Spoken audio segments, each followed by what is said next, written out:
as you know, we do these podcasts, and I've decided on this podcast we're going to talk to the brains behind the whole football club. He couldn't make it, so we've got Chris Irving instead. And basically, Chris's position in the football club is treasurer, but he goes much further than that. Chris and I took over the club 6 years. I never know, it was about 6 years ago. A long time. About 6 years ago. Before I go down that road, I've got to thank BMW. Vines BMW is an amazing sponsor for us. So if you want a BMW, used or brand new, then go to Vines BMW. So anyway, we're going to talk. That was really good, I thought. Good. So we're going to talk about generally the history of the club. What have you done? Where have you been? When did you start here at Three Bridges Football Club? I started here at Three Bridges Football Club 20 years ago, almost to the month. Oh, really? 20 years ago. It was summer of 2003. And what did you do? I came along as a player 20 years ago. Well, I used the word player, player very loosely. Really loosely. I had a kit on. What position did you play? I wore gardening gloves, and because I was Scottish, they put me in goal. Yeah. Because the Scottish have How was that tendency. footballing career? It plummeted. Did it? Yeah. Okay. I do believe a certain Mr. Faili ruined it, actually. I played 6 months under Mr. Faili. Yeah, I saw your potential. Yeah, I took up snooker after that. Yeah, I was the worst. So moving on from the career. That. So at the same time, my son was also getting involved. He was 4 or 5 years old at the time, and I turned up for a training session. Somebody told me to take him along to a training session. Three Bridges under 4s, under 5s, whatever they were. They're training. Take him along there, and see how he gets on. Yeah, cool. So I turned up at a training session, and the fella who was taking the training session took the training session, and at the end of it, he said, "I know you. You've played football. What are you doing next week?" Using the word football very loosely. You really are. You're pushing the boundaries. I'm pushing it. He said, "What are you doing next week?" I said, I'm not sure. Why? I'm bringing Billy along to training. Why? He said, "I can't make it." This was the first week. He said, "I can't make it next week. If I give you the bibs and the balls and the cones, can you take the training session next week?" Yeah, okay. Seriously? Yeah. And he never come back. Last I heard of him. Yeah. Wow, it disappeared into the distance. It just disappeared. Like your career, really, wasn't it? I think he saw the sense. Yeah, he did. I think he must have been drunk. If he was categorising me in the footballer, he must have been drunk. But and then I was running the football team, running Billy's football team, and then Mr. Bell then contacted me a couple of years later, literally a couple of years later, and said, "Would you like to come on board as a treasurer? Because we've heard that you're an accountant. You can count. We've heard that you've got 10 fingers. Right, and, got that. and you are able to count on them said fingers." And again, using the word accountant very loosely as well. Almost in the same category. You're not meant as to football. say that. You actually own right. There's a very successful Don't piss out your football firm. career, but your accountant. Yes, no, that's not the right thing to do, is it? No. It's here somewhere. There it is. There it is. Yeah, so I've been the club treasurer, I think, for about 10 years. Because you've tried to retire a couple of times. I've retired twice. Yeah. One of them, I actually did it at an AGM, just to sort of try and make something Make it official. Yeah. Just so it was recorded that... How'd you get on with that? Yeah. Didn't Oh, work. it was accepted. Oh, was it? It was accepted, but nothing changed. Nothing changed. They still carried on doing the same things. And should that not be a case of you No. maybe get somebody else in to do that? No, it wasn't. There's not that many people around here that can count, so that was No, that, really. no. So I carried on. Twice I've done that. Yeah. Yeah, and it was, yeah. Well, let's fast forward a little bit to about 6 years ago when you and I started working together. Yes. And how would you describe the state of the club when we first took over? It wasn't ideal. Yeah. It wasn't great. There were lots of problems. There were lots of issues, lots of financial issues, to the point where we actually had the water being disconnected, I think, the following day from our meeting. We had a date for the water to be disconnected. Yeah. The electric and the gas was also being disconnected. Yeah. And we couldn't buy any beer. Correct. Yes. And we didn't have any beer in stock either. No, we didn't have any beer in stock That because was we the other couldn't thing. buy any beer. No, we had no money. No, Nothing at all. no. I'm going to be reasonably serious for a second or two. That was terrifying, wasn't it? It was We unreal. thought we were going to lose the club at that point. It was a huge reality, that. Do you think that our attitude about we had to turn it from like an amateur football club to a business was a big part of its survival? Huge, because it had always been run as an amateur football club with volunteers, people coming in and doing their little bit here and there. The problem with volunteers is that they're not accountable, and you can't tell them what to do, what not to do. You can't give them instructions of that they have to stick to, and you can't be strict with them, and you can't have rules. It's all very informal. Very voluntary. Very voluntary. Is there such a word as There is voluntary? now. I like that word. Okay. But it was very voluntary, and we had to change that. We had to make it so that it was a business, it was run as a business, and not just one or two parts of the football club, every part of the football club. From the bar to the tea bar to the football side, everything had to be run as a football club. Everyone thinks that because you've got a football club that the bar supports the football club. Absolutely not. So, when Chris and I first did a stock take here, in our first ever stock take, really, wasn't it? I think it was about 3 bottles of lemonade and a can of Coke that was left. Yeah. And we had to put together a GP, and some of you that are going to watch this are going to watch it on the LinkedIn and the business side of things. Some of you are watching through the football side of things, but basically, most of you know what the GP is. A GP, and effectively, our GP came. What was it? What did you write it down at? I think I wrote it down as 19%, but I think it was actually less than that. I think it was 11. Was it? I think it was actually 11%. 11%. Which means that you're Gross buying profit. it, gross profit, and you're buying in a product. So if you're buying in it for £1, you're going to make 11 pence, and you need to sell an awful lot if you're making 11 pence a unit. So, how do you? If I was to be honest, if you look back now, Chris, at the terrifying times, how do you think we turned this around, or how did you think you turned this around from a financial perspective? What do you think were the key indicators that you knew then we were starting to get things right? What are the things you stopped? What are the things you got going? Well, we put controls in place. We put rules in place. Silly little things like stock takes, because sometimes things can go missing. Yes, they can. And just doing stock takes just accounted for everything.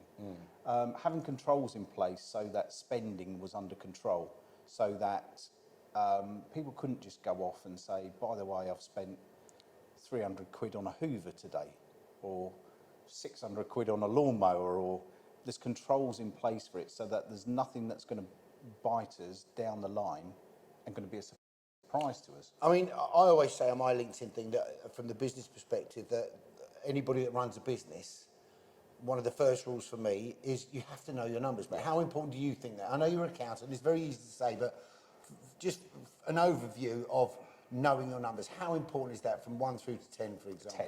Is it 10? Absolutely 10. I've done seminars. So I did 4 tax seminars last year, of which all 4 of those I spend the first 15, 20 minutes just explaining the importance to business owners of knowing your numbers. And what I'm seeing, especially since COVID, what I'm seeing is more business owners actually want to know their numbers. I agree. Because it's too late to know that, by the way, 12 months ago, you made a loss of £20,000. It's too late. Yeah. They want to know that now. And they want to be able to find that themselves, albeit not necessarily down to the penny, but definitely down to the pound. They want to know that now. Yeah. So knowing your numbers, it's the basics. And when you start running a business, nobody tells you how to run the account side of it. No, they don't. Your accountant doesn't. The accountant will help you with it, and you'll give all your records to your accountant at the end of the year, and they produce a nice set of accounts from it at the end of the year. But what I've done is I've sat down with clients and explained, this is what turnover is. This is what your gross profit is. Yeah. This is what your cost I'm of always sales amazed is. at people that don't know these This is what basic your net questions. profit is. The amount of clients that I used to sit down with and I'd say, here are your accounts. By the way, you've made a profit of £20,000 this year. Oh, that's nice. No idea whether that was going to be a £20,000 profit, £20,000 loss, or whatever it was going to be. Here's a question for you. I always find this interesting that when you get businesses that are that I say, oh, there's a £20,000 profit. They say, well, where's the £20,000? Yeah. Where's it gone? How do you get that very much? All the time. You do All the time. I made 25 grand this year. That's fantastic. I'm going to buy a new Merc. Well, you can't for 25 grand, but you know, you're going to buy a new car. You go, okay, then. But they're looking in their bank, thinking, well, it's got to be here somewhere. Yeah. Do you Absolutely. find that quite a lot? Absolutely. Yeah. I get clients that say, I've made a £25,000 profit. Why isn't it in my bank? Because you've spent it. Because it's on other things. Yeah, but it's on other things that don't affect the profit. So you could have bought assets with it. You could have drawn it from the company. You might have customers that haven't paid you yet. The bank account is something completely different from your profit. Right. This is where a lot of people make mistakes, isn't it? That they look at the bank account as their profit or their loss. Absolutely. If they're running in the red, they must be running at a loss. If they're running it with pounds in their bank accounts, they think it's a profit. And it isn't, is it? It's absolutely not. And I've got clients at different ends of the scale that are very profitable with no money in the bank. Yeah. But also clients that break even with money in the bank. Yeah. So it's not just a case of looking at what's in the bank account, it is knowing your numbers. You've really got to know your numbers. And as I say, doesn't need to be down to the penny. People get a bit scared about, well, I've got to know it's down to the penny. It doesn't need to be down to the penny. Down to whatever makes you be able to make decisions on those numbers. I've seen it before where people have made decisions on numbers that are wrong. Just get your numbers right. Make sure they're up to date. I have to say, I mean, I find one of the things that I remember that we had to do was negotiate with Her Majesty's Taxman. Do you remember that day? Yes, I remember that day. And it was interesting because the guy, a lovely man, came in. I'm saying about the taxman, but he was actually a really nice guy. He was a really nice fella. Yeah. And one of the debts that we had at the football club was I think was it PAYE? PAYE. We hadn't paid our PAYE for however long, and it was a couple of £1,000. It was a few quid. It was a bit more than that, wasn't it? If I remember right, a lot more than that. 6,000. Yeah. And we sat down, and I basically said to the guy, look, and I can't even remember what the figure was, but it was something ridiculous like, what was it? I offered him about 50 quid a month or something, wasn't it? And I think everybody sort of, their mouths fell open a little bit. Mine did. Yours did, yeah, I know, yeah. When you suggested that. Yeah, I mean, it was like 50 quid a month, something like that. And the guy accepted it. Yeah. And the reason he had to accept it was because I could have said 500 quid a month, but I never would have been able to pay, we couldn't have paid 500 quid a month. The point we made was you were going to get your 50 quid a month. We couldn't pay 50 quid a month. We were struggling on that, to be fair. But to be honest, though, we got it paid, and actually it accelerated quite quickly as the business was rolling on. It accelerated to a point, I think within about 18 months, we had it all paid off. Got it paid quicker. It was than done. we should have done. Yeah, it just kept moving on and moving on. And I think that, do you think people understand enough that when I mean, in times like now, there are businesses going under all over the place. And football clubs, sadly, I heard a rumour, and I don't know how true it is, but East Thurrock, for example, are having financial difficulties right now. I don't know how true that is. It's through the grapevine. But I always feel that grassroots football clubs, we struggle. You know, it's always a fight. It's always a tear-up to try and make a few quid here. And I'm not talking about profit. I'm talking about surviving.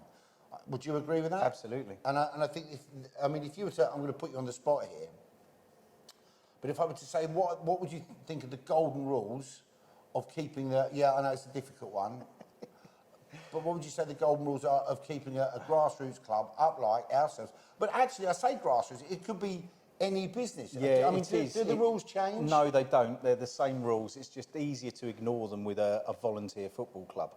It's easy not to have controls in place. You're absolutely right. It's easy you don't want to just upset people, to go do you? hand to mouth. It's easy to do that. It's easy to miss opportunities. It's an easy thing to do because you don't have authority in there. You don't have those financial controls in there. Yeah. It's an easy trap. And every, not that I've been involved in many, but every football club that I've been involved with, it's been run on that basis. Yeah. It has been. It is terrifying because I know that a lot of the clubs that we see, especially at a lower level than this as well, when you get to clubs that are lower than the Isthmian League, for example, their financial controls are in the wind a little bit. But apart from that, it's also the very basic stuff like being able to afford a good lawnmower to cut Yeah. the pitch, for example. You know, if you remember rightly, we didn't even have a lawnmower. I think in our first 2 weeks or 3 weeks, our lawnmower broke down. Yeah. And it was so broken down that we didn't actually have enough money to repair it. So we were kind of looking at this piece of nothingness, broken down lawnmower, thinking we might actually have to get everybody to bring their lawnmowers from home and mow the pitch. But obviously that wasn't going to happen every week, 2-3 times a week.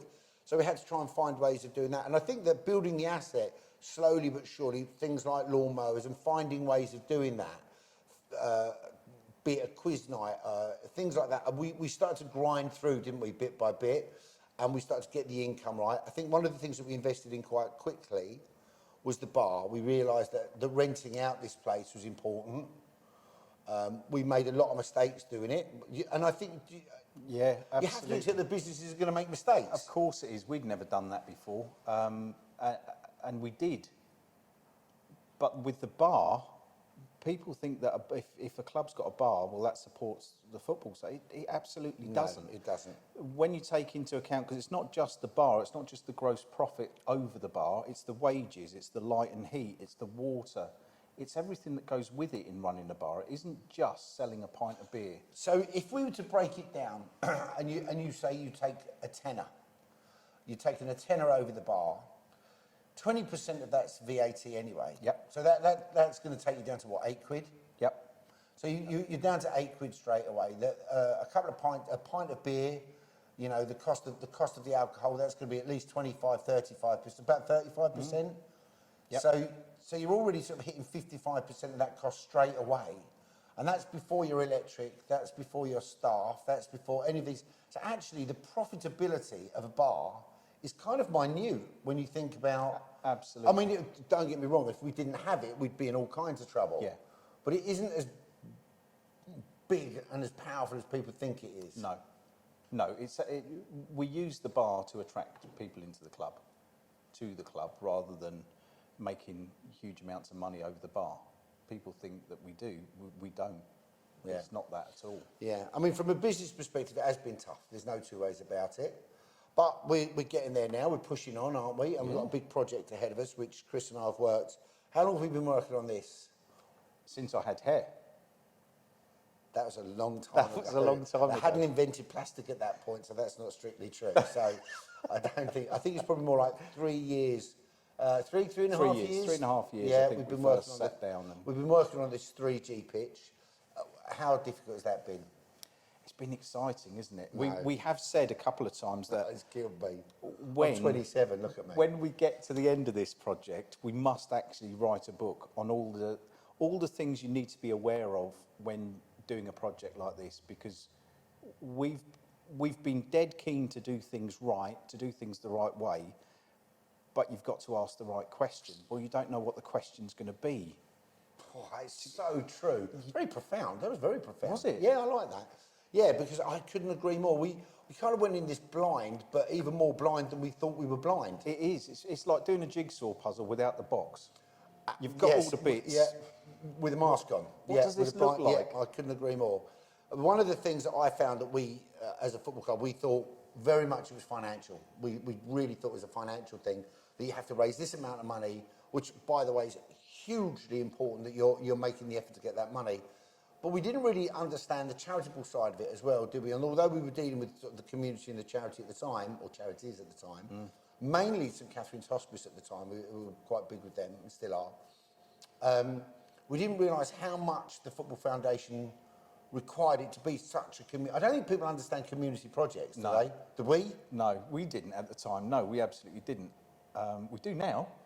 We do now. We really do now. And it's quite interesting because I think that when I look at all of the charities that we deal with, and I think we do a pretty good job with these guys as well. And the importance of that for the 3G has been absolutely huge. Do you think we're close? Bastard question, that one. That's a horrible question Yeah. to ask. But everyone that's watching this is going to say, well, Chris said, yeah, they will Thank say you. that. But they'll also go, well, how close? I get it all the time because of the shop in the town, in the mall. So I get it all the time. All right, Paul, how's the 3G going? I think, I don't actually know what to say to you. no. Because one day I think it's touchable. The next thing, it's in a distance. Where do you think it is? I think it's dangerously close. Yeah, I think it's dangerously close. I think certain things have to happen. My percentage of success changes daily. In fact, today it's changed hourly. Oh my God, today's been horrible. It has changed hourly. At 9:30 this morning, it absolutely wasn't happening. Yeah. I'm up at 90% at the moment. I'm 90%. Do you know what? For the first time, I think we actually agree on this. I think we're around the 90% mark. Tomorrow morning it could be 50, 40, 30. Yeah.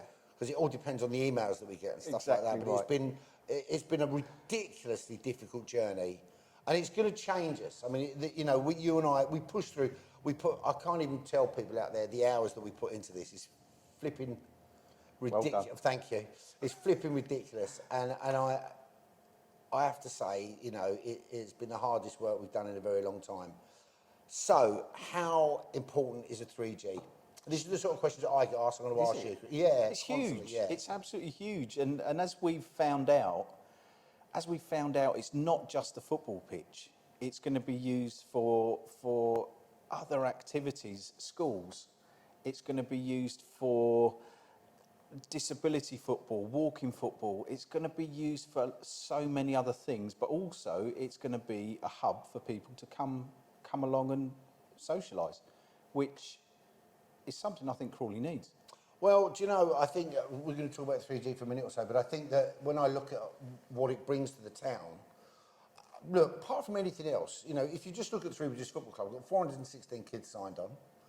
You've got a child at both ends. Mm. So you've got Billy, your son, your eldest, who plays first team level, keeps getting injured. Yes. But we won't hold that against him. Don't hold that against him. It's all right. So you got a first team player there.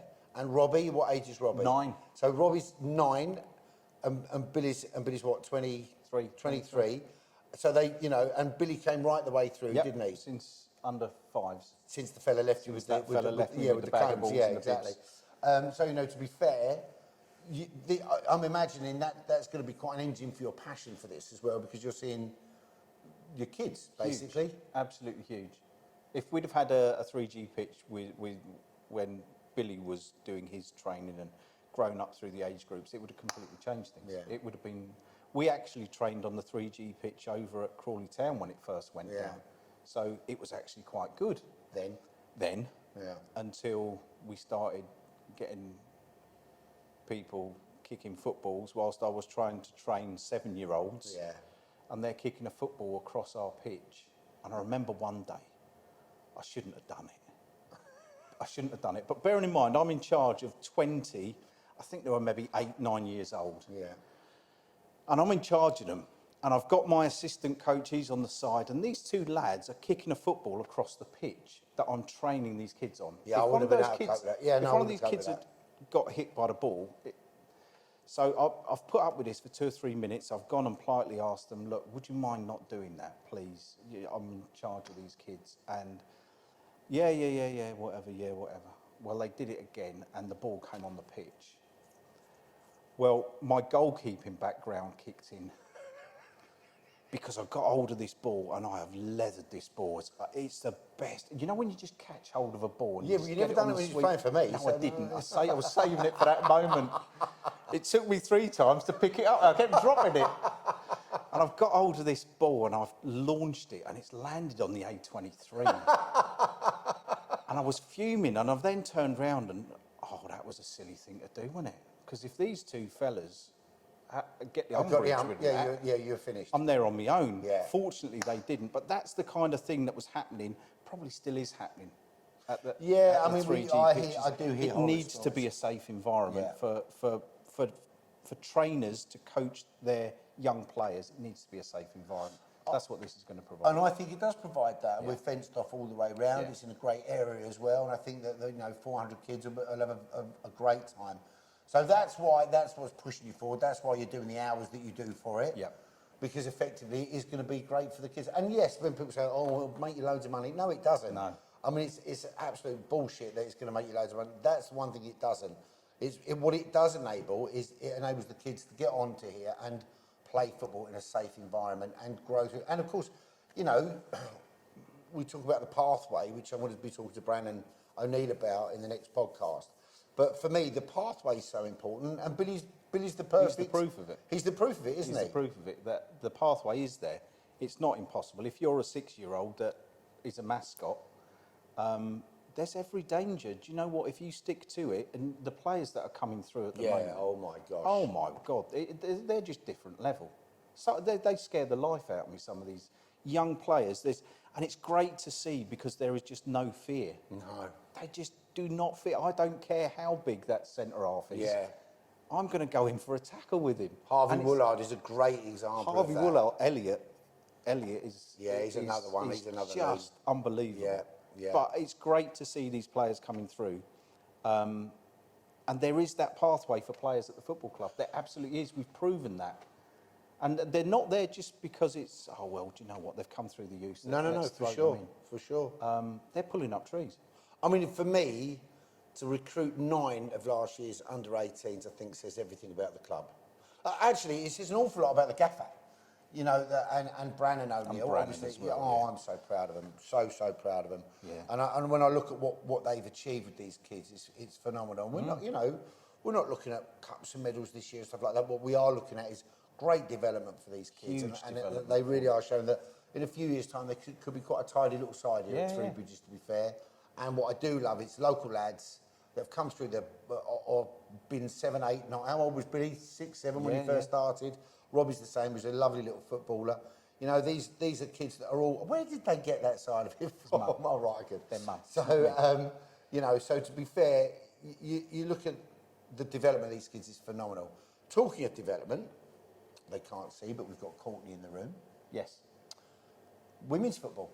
Huge. I mean, you know, for us, all right, we lost to the Spanish.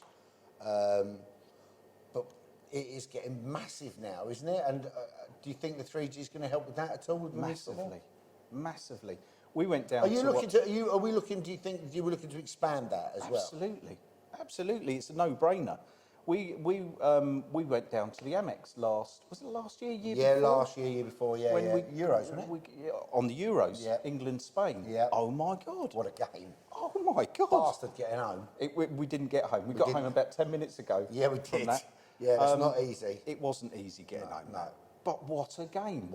And that just completely opened up my eyes to women's football. Yeah, to be fair, I mean, I was always very old school, you know, and this is where I could trip up and get the cancel culture all over me now, but I was very old school, and I'm kind of like, I'm not sure. And then I started looking at this at the women's football, and I'm thinking, actually, you know, this is very good. It's not as long, it's a little bit shorter, it's a little bit quicker, it's a little bit tighter. And I'll tell you what absolutely convinced me about girls' football was Courtney.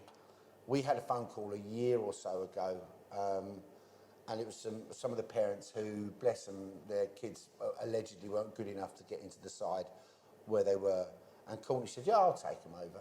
And there were 8 of them. And she's now got a squad of like 20 odd players and more kids wanting to join. And for me, looking at them and watching them play, their enthusiasm, their passion, is just fantastic. And if we can develop that, if we can make that bigger, it just adds to the vibe of the club, in my opinion. It just kind of just builds us up more and more. It makes us a bigger club in that respect. And I think our brand works well with that as well. Yeah. Because it's great to watch the kids get outside and not be on their pox. We're recording this on phones, but on a phone. But at the end of the day, you don't want kids stuck to. You want them out there. You want them chatting. You want them talking. You want them kicking the football, running, exercise. And for me, it says it all. You know. And the sooner we get this 3G, I think the better. To be perfectly honest. So yeah, I must admit, I think it's been hard work. I've got to say, I think I'm really happy with the way it's moved forward. To be honest with you, 90%. I think we're getting there. Last question before we wrap it up. Cool. How do you think we're going to get on this season? First team. Well, so... That's very... Well... Go on. Well, I'm not going to show anybody, but we're top of the league. You're not allowed to say that. I'm not allowed to say that. I've been banned. He has. I've been banned from saying that. Yeah. But at this moment in time, and I don't know when this is going to go out, but Three Bridges... Whilst we're still top, hopefully. Whilst we're still top. It needs to go out quick then. Whilst we're still top, the spirit in the first team with the young players that are in there the football I've seen this season has been, bearing in mind I've been here 20 years, the football I've seen this season, some of the best football I've seen. And I'm not just saying that. Some of the best football I've seen has been this season. I'm an ex-manager. Come on now, you shouldn't have said that, really, should you? You should have gone, no, well, second best load of football you've seen. No, it's definitely the best. It's definitely the best. For anybody to pick me in their team, I didn't have much vision. obviously there, did I? doesn't I know don't what they're doing. No, I didn't have a clue. No. So I blagged it. the football that's played this season has been unreal. We are favourites to go down. Yes, that's Favourites. That's kind of nice to know that. Favourites. Actually. I like that idea. Apparently, the predictions for the league, we were going to end up with a number of points that wouldn't have banned us from driving. Really? Yes, that's well, how it was going to be. I haven't seen that. Yes. I must admit. And I think the way, listen, we don't know what this season's going to bring with 4 league games in, but it's good fun. And the vibe around the club is brilliant. The isn't vibe it? is there, yeah. Do you know what? If we survive this season in the same league, for me, that's a big tick It's always a bonus. Last but not least, we've brought in vets. Yes. I've watched them play the other week. Absolutely superb. Loved it, to be fair. Clinton Moore's done a great job bringing them in. There's some proper faces in there. Lee Carney's back. Lee Carney's back with a Bridges shirt on. Breaky's back with a Bridges shirt. It's a joy, Jez Manville. It's a joy to see these players. And I look at our under 6s or our under 5s, and then you look at our vets as well, and it's just an absolute. And our women's football, our girls' football, we're getting it right, aren't we? Yeah. We're getting it right, but we've still got a long way to go. Yeah, we've moved on strides, but there's always strides to make. There is, and there's lots of learning for us. There's lots of things that we thoroughly enjoy. And people say, you're still at Bridges, and I go, yeah. They say that to you, still at Bridges, I go, yeah. And but we love it, Yeah, don't we? absolutely. We wouldn't be here if we didn't. And I want to wrap it up now. I want to say thanks everybody for watching. I hope you enjoyed it. If you do, then that's great. And keep supporting Through Bridges. And if you don't, well, keep supporting sport. Come down. Yeah, have a look what we're all about. Give it a go. Meet Come Chris, and the have a look. superstar accountant. Yes. Brilliant. Thank you, guys.